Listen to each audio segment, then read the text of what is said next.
Hi guys, Monday morning in all its glory. Did I get my project done by this morning? No, I didn't. I sat behind the computer for 3 days, but just didn't make it. I don't have a lot left to do, just the index, and hopefully I'll get that done by tonight. Okay, I had a few chats via DM and email with some of my friends and subscribers during my tea time, lunch, and so on, and obviously the topic was the royals and Harry's book, Meghan's lies, and so on and so on. So today I'm going to address some of those topics and give my honest opinion. Yes, I have a right to my opinion, whether I am indeed right or wrong. The first thing I was asked was my opinion on the councillors of state issue. According to the BBC and the Telegraph, King Charles will not remove Harry and Andrew as councillors of state, but will instead increase the number of councillors to include Edward and Princess Anne. His decision will be made known in the next few days, or week, or two, or three, or four. As we all know, Buckingham Palace said that the king will issue a statement to clarify all the titles as soon after he becomes king. And did he do it? No. Anyway, so what do I think of his decision to extend the number of councillors of state? Well, I think it is a weak move. I think that is Charles trying to keep everybody happy instead of putting his foot down and doing what is right. It does not say much about him as a leader, as a king, or as a man. Now, again, I am not pulling this out of my butt and being biased to the king. I'll read you the very simple requirement for a councillor of state, and I will read it verbatim. Councillors of state are the monarch's spouse and the next four people in the line of succession who meet the following specifications. They must be British subjects of full age, 21 years or 18 years for the heir apparent, who are domiciled in the United Kingdom and not disqualified from becoming monarch. More simple than that, it could not possibly be. Harry, whether his father says so or not, is effectively disqualified because he is not domiciled in the United Kingdom, and Andrew is disqualified because he retired from royal duties and thus disqualified himself from ever becoming monarch. It is as simple as that. And in reality, King Charles does not need an excuse to exclude them as councillors of state and move on to the next available working royals over the age of 21, namely Princess Anne and Prince Edward. Now, I've been through all these disagreements, so I'm going to mention them. Yes, I know there is Beatrice and Eugenie in between, but they are not working royals. Also note that a member of the family can decline to become a councillor of state, and Beatrice and Eugenie both having careers and small children and not very close or fond of King Charles would likely decline if it was offered to them. The other argument is that technically Harry is still domiciled at Frogmore, but we all know That is just a load of bull for tax evasion purposes. And that staying there for 3 or 4 days per year does not mean he is domiciled there. He does not live there. He lives in Montecito, United States of America. So yes, if King Charles decides to keep his son as Councillor of State and just add numbers to fill the gaps left by his little boy in America and his retired brother, then I think I have reason enough to see him as weak and a sellout. Okay, Meghan's 43% Nigerian story or lie. I made a post on Ziwe's Instagram account, and lo and behold, no backlash from anybody, including the Sugars.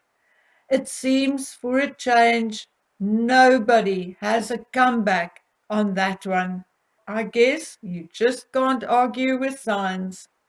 Without opening my private email and DM conversations to you, just take my word for it that in general, many people are sick and tired of hearing about the Harkles, and they are even more sick and tired of there being no repercussions for their lying, slandering, pilfering, word salad, and other nonsense.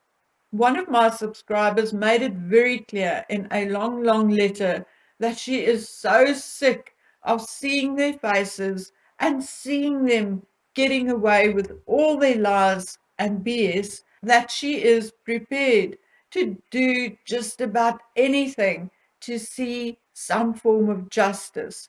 She made a few, legal, mind you, nothing illegal or nefarious, suggestions.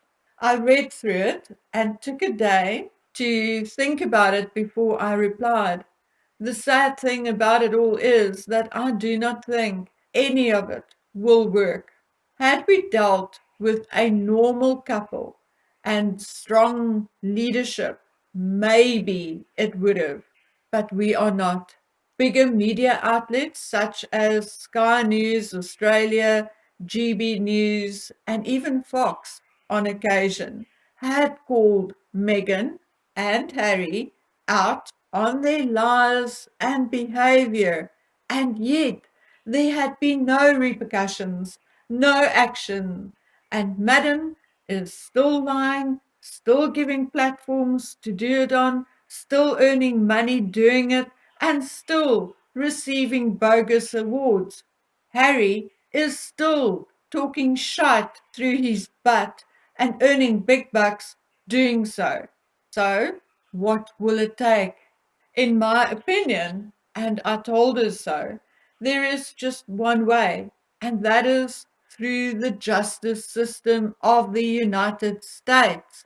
And note, of the United States, because the justice system in Britain belongs to, effectively, or is in the name of who? The King, who is the father of Harry Markle.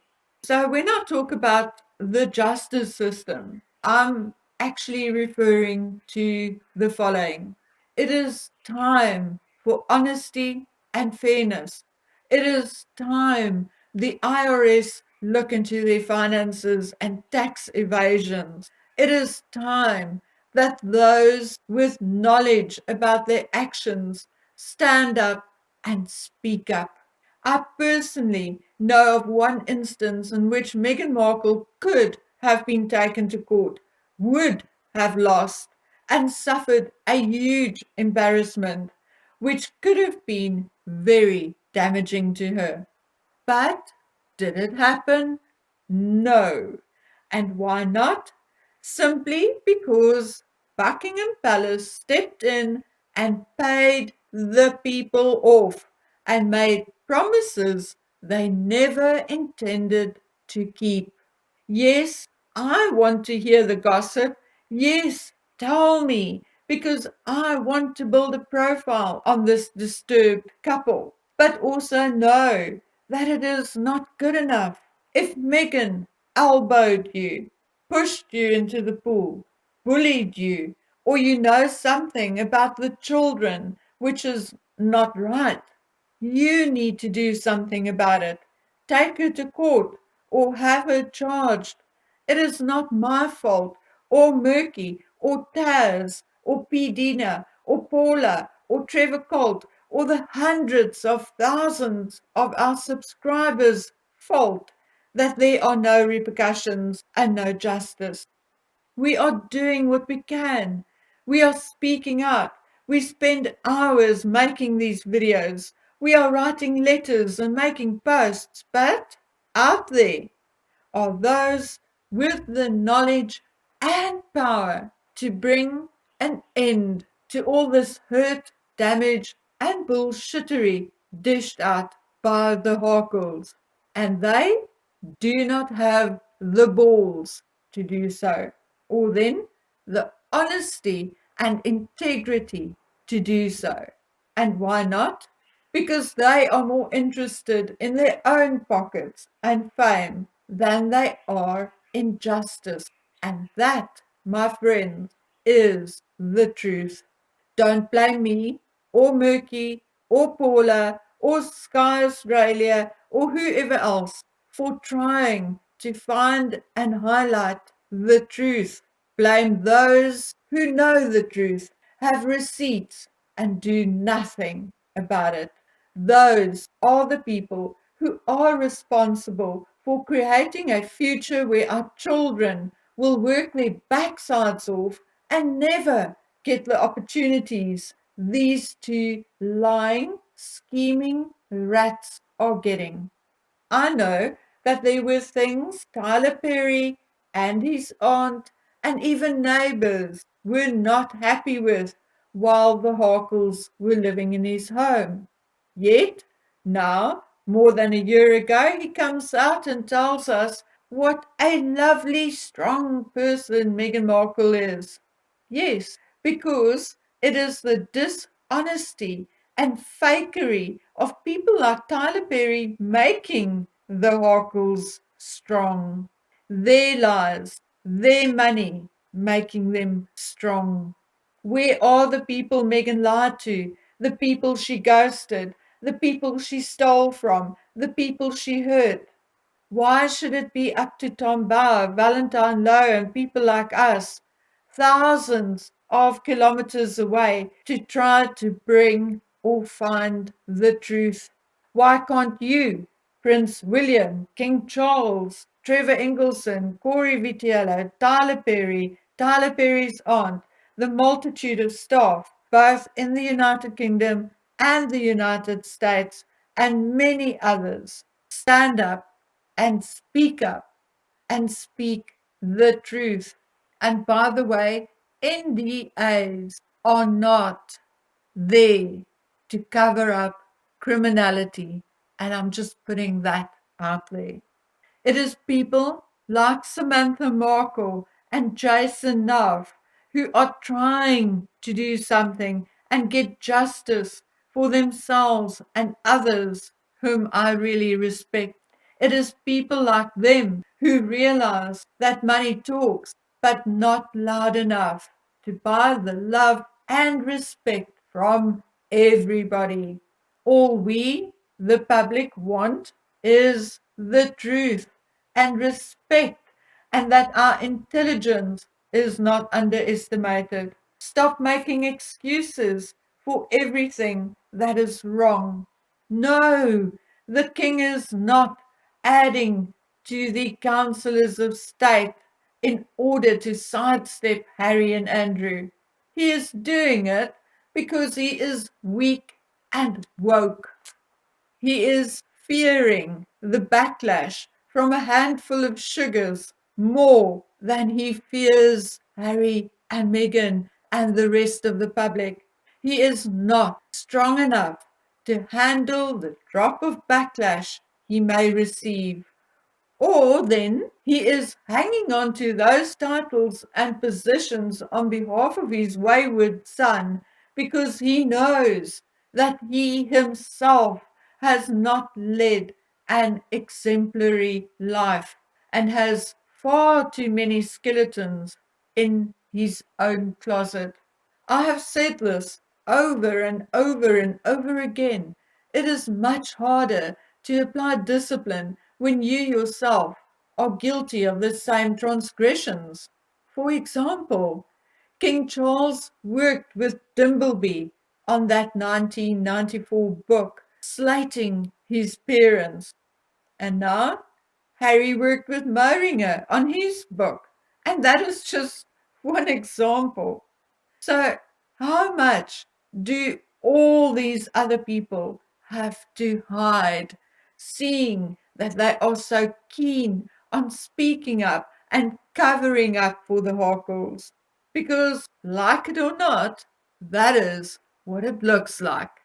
But to all those people who are covering up, you are sleeping with the enemy.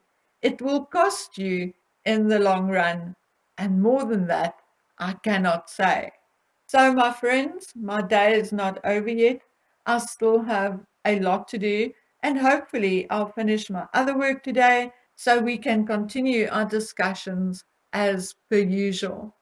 So, until we meet on the next one, please take good care of yourselves. Bye.